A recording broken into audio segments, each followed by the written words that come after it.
감사합니다. 이렇게 시니어르 아눈찌아타 같은 중요한 분을 모시고 바로 보내드릴 수는 없죠. 그래서 특별 보고 후에 특별 대담 순서가 마련이 돼 있습니다. 이 특별 대담 함께 진행해 주실 한국경제연구원 권태신 원장님도 모시겠습니다. 박수로 환영해 주시기 바라겠습니다.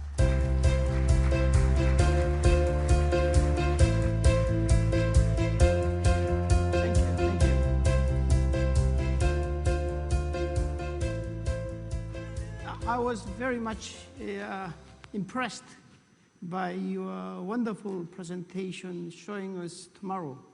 But during your slide presentation, I saw Korean flag is round ball. So it suddenly reminds me a joke as an icebreaker. In 2002, Korea hosted World Cup football very successfully, even beat Italy. And many Koreans very proud of the fact they are Koreans. And one Korean gentleman was on board American airline first class.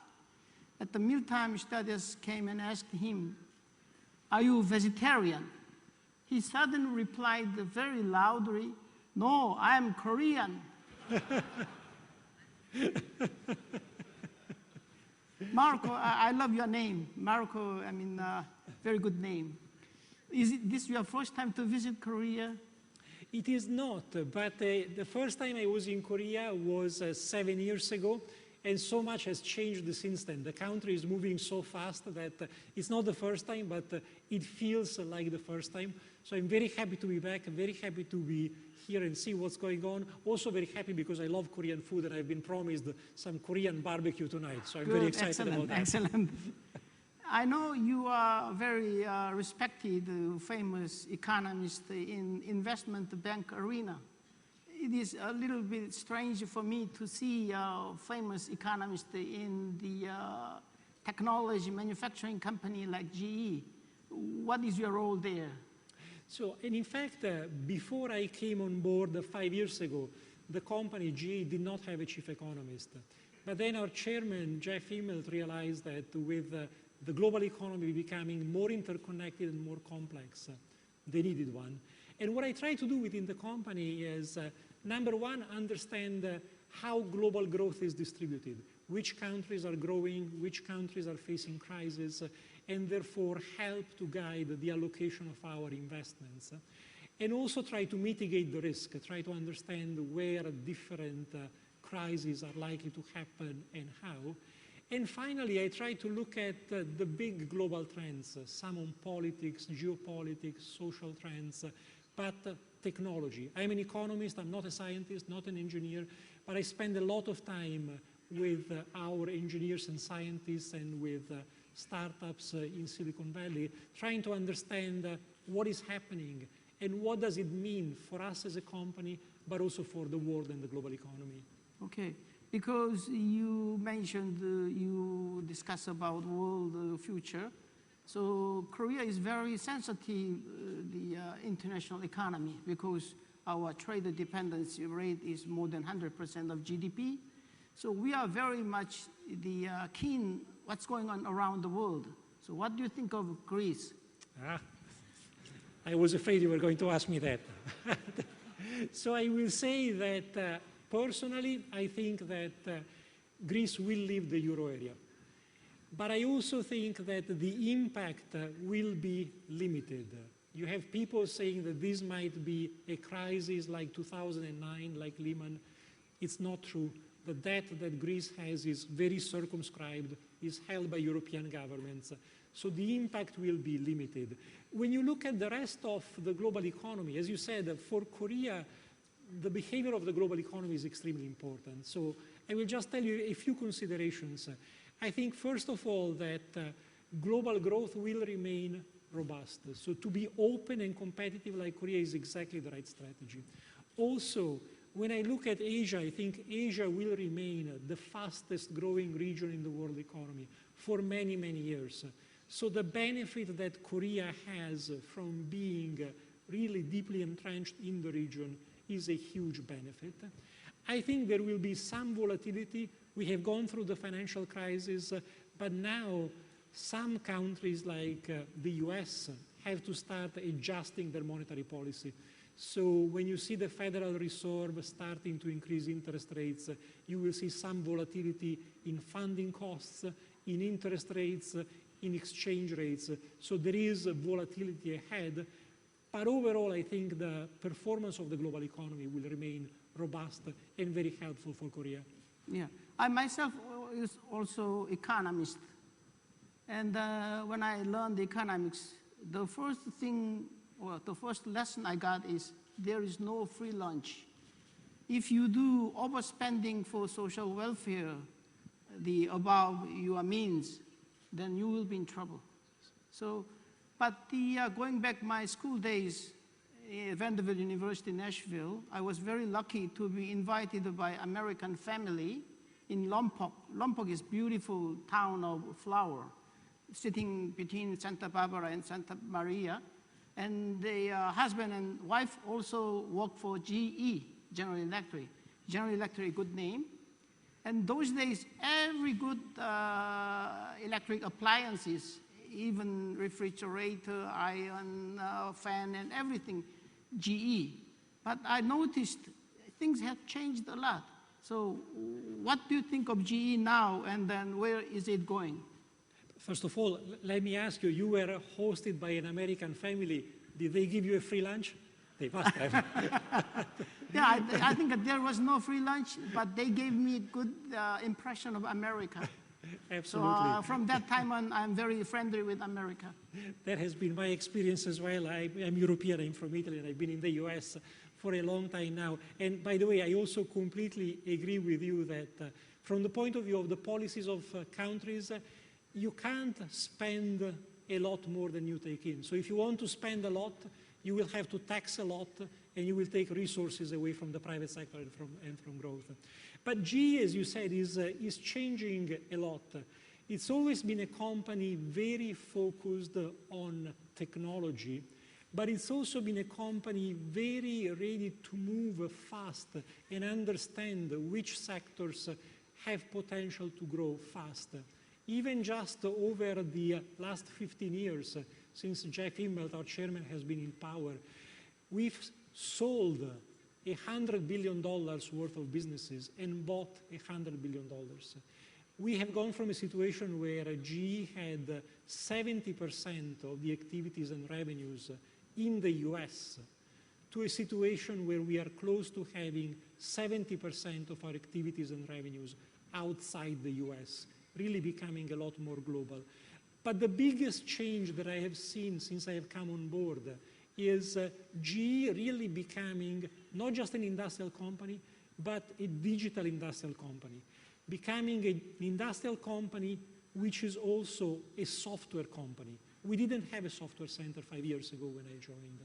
And a company that is becoming enormously different. If you think of how smartphones are fundamentally different from the old phones. They do completely different things.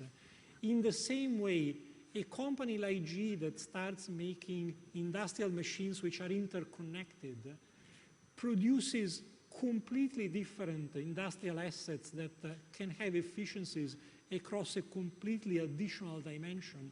And so GE itself becomes a completely different company. The DNA of the company is changing, and it's a fascinating transformation. Yeah, that's wonderful. But many years ago, I read a book written by Jack Welch, and then I was so shocked that he changed 1 out of 5 the executives every year. Is that kind of custom still going on? No, that custom as a policy, as a rule of thumb, has been changed. It's not there anymore, but GE is still a very competitive environment. It's an environment where if you perform well, if you are motivated, you will rise.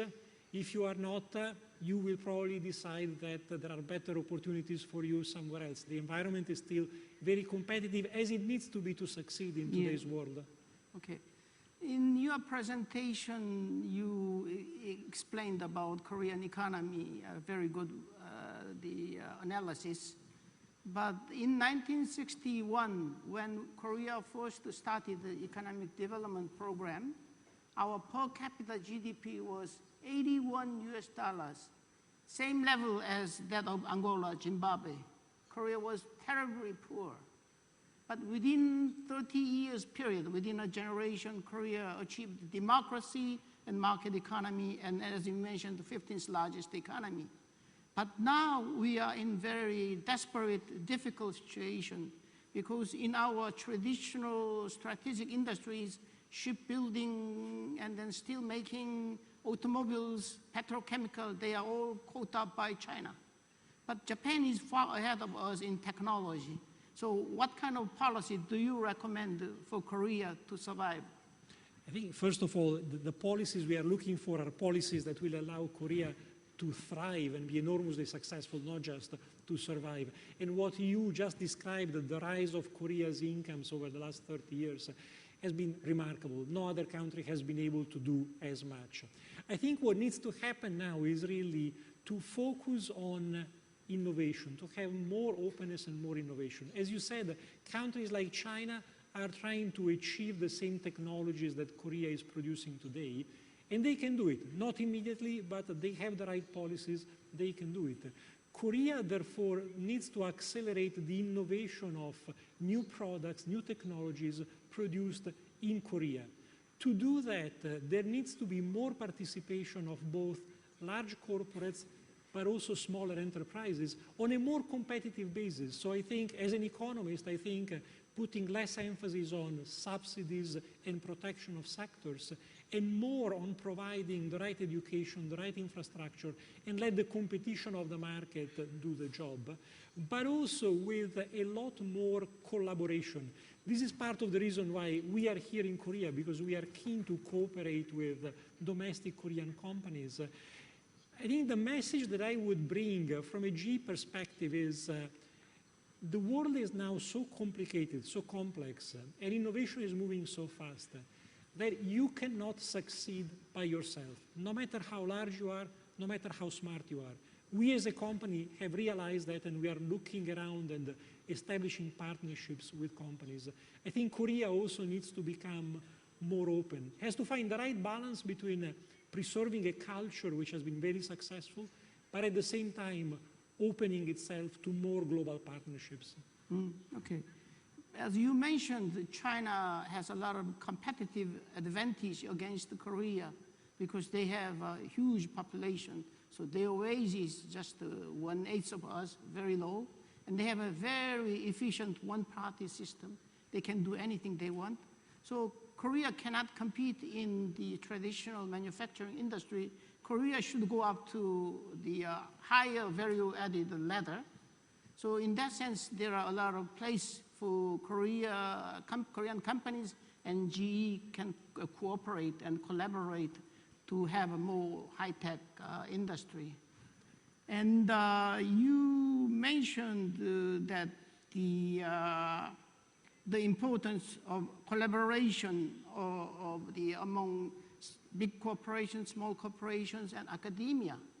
But when we forced to produce new smartphone in Korea, China is making similar one, very cheap one, within a week or 2-week period.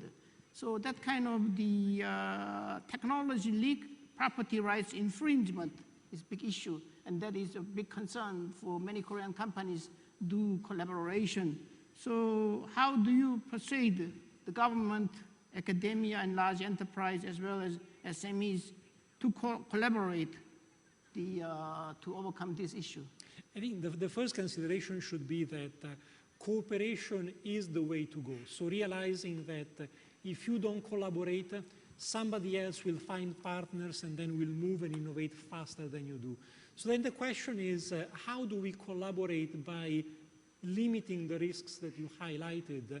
And the first strategy, I think, is cooperating with people and with countries that have the same respect and the same priority for intellectual property rights as you do. So you cooperate with people who are equally respectful. But the other part of it is also to realize that China, we are all very afraid of China because we see it moving so fast. But China is today where Korea was many years ago. And the strategy that China has used up until today no longer works. They also need to change. They also need to try to do things differently and have greater innovation at home, which means that the advantage, the low-cost advantage that has helped them so far will not help them in the future.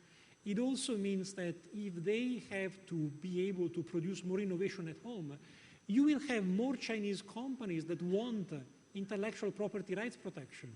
And so that will have to change.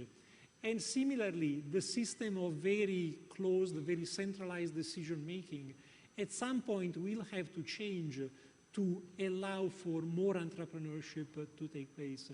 So the challenge is on collaboration has to be embraced with the right partners in the right way. It's the only way to go. And let's not be too afraid. Let's remember that the other players in the game, they also have their problems. I think the strengths of United States is coming from, has a less regulation, better place to do business. And then you can implement your ideas, like Apple, a lot of new companies, and then new immigrations from India, China, Korea, good brains. And you have a good education system to bring forth creativeness of students. But it seems Korea is doing in PISA test. Mm-hmm. But many of them spend a lot of money outside the school. And they just memorize all the calculus, all the answers. So they are good at the writing answers, but they are less creative in this Korean educational environment. What do you recommend to change Korean education to meet with this new idea? I think for the Korean education system, while maintaining the emphasis on science and engineering, it's important to encourage more flexibility and more critical thinking in students, more creativity. That is very important. Something that will happen, though, is you and I are both US educated, so to have Korean citizens who go study in the US come back is also going to help. And finally, you made the example of the environment in the US, which is very conducive to innovation. But remember, it's not the whole of the US. You have pockets of innovation in Silicon Valley, around Boston, around New York, where our global research center is. And that tells you how important it is to create an ecosystem where different players, research institutes, companies, government institutions, can work together in physical proximity. And again, I think this is something that can be created in Korea. It's one of the reasons why we put so much emphasis on our presence here from a scientific and technology perspective. Good, good. And I heard that GE has also published the Future of Work report in other countries such as Australia and Turkey. What is the biggest difference in preparing for reports these countries and Korea? It is to understand what the challenges and the priorities of these countries are. In the case of Australia, for example, their economy is not as diversified as Korea, so the main issue they have is on the mining sector, which has overcapacity and has been hit by the slowdown in commodity prices. So they need more productivity, but it's more focused in the commodity sector, in the mining sector. In the case of areas like Turkey, there is a lot of entrepreneurship, but the challenge is to grow out of lower and middle incomes. And for example, one thing we found in the case of Turkey is the education system has a lot more challenges than the Korean one, but they're also moving faster in using different technologies to try to get video lectures to some of the remote universities. So doing this across countries is very interesting because you learn more about the specific priorities and challenges. In your presentation, I was very impressed saying the importance of advanced technology and the brilliant factory, and then the automation issues. So GE is the symbol of new technology and the new thinking. So Korean companies cannot compete with China if we do not go up the value ladder. So lastly, if you have anything to say to audience or other Korean clients, please give us some final comments. Thank you. Yes, as final comments, I would say be positive, be optimistic, because as I've done work on innovation in several countries around the world, there is no other country which is as well positioned as Korea. The human capital, the infrastructure, the digital infrastructure, and government policies can improve, but the government has the right strategy and the right priority and the right focus. So if there is any country that is well positioned to embrace and succeed with this innovation, it is Korea. So my last thought would be positive and work hard at becoming more open and collaborate more, because the race is on, but Korea really is one country that has all the assets in order to succeed. Thank you very much. I wish all the best wishes for your company and Korea. Thank you. Thank you very much. Thank you. Thank you.